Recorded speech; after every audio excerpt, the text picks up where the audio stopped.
first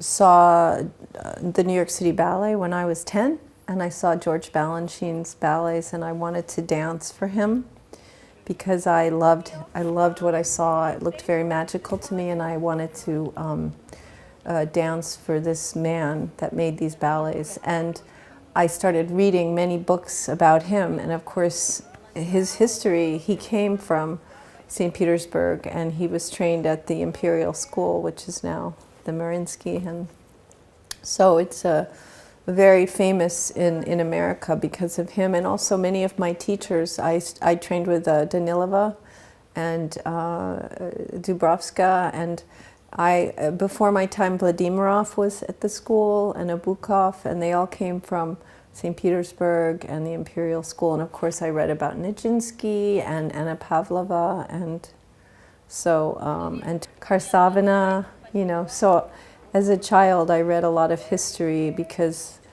the great dance came from here, and so it's a big pleasure for me, a huge honor to be able to work here and to bring this ballet, which is one of my favorite ballets. Not only was it my favorite to dance, but also to teach in every element, the children and the adults and the different characters. The thing that's hard always is the language, that they don't always understand what I'm saying, and I think they sometimes say yes, but they don't really understand what I'm saying, so I sometimes get a little frustrated. But I think in general, I think it's been an amazing experience. I think the dancers are incredible. And I think that the director, Yuri Fatih, is so wonderful, and he's so wise. And I mean, there's just so much here. The music, the orchestra is incredible. What Gergiev has done is incredible. It's just a very, very hard schedule. So in order to get the premiere done, it's been really hard. It's been a push. Well, many Balanchine ballets don't have stories, real stories.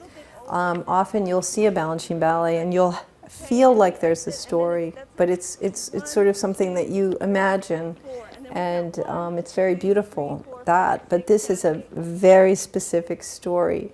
So it has beautiful Balanchine choreography in it. The dancing, especially in the second act, the divertissement, is some of the most beautiful Balanchine choreography. But at the same time, you have to tell the story of Shakespeare, of A Midsummer Night's Dream. So it's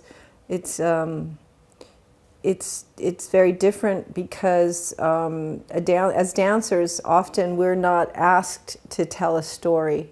And although I think at this particular company they do that more often than we do in the United States. So, but this is a kind of a different story than they usually tell here, because it's more like it's a ballet, but it's a play.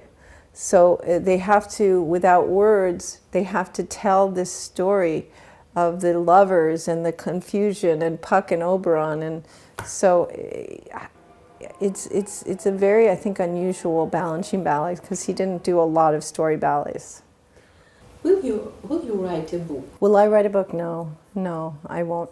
What I do, I'm not a writer, unfortunately, but what I try to do is when I work with dancers, and especially if they're my students, I tell them stories, and I tell them what teachers told me, and I teach them steps that I learned from my teachers, so that I will pass on the information. And I've never really thought about doing a book. There are so many wonderful ballet books, people that have much bigger histories than myself, and my way of remembering all these people that influenced my life, that gave me so much, is by trying to do a great job with the staging of Mr. Balanchine's works.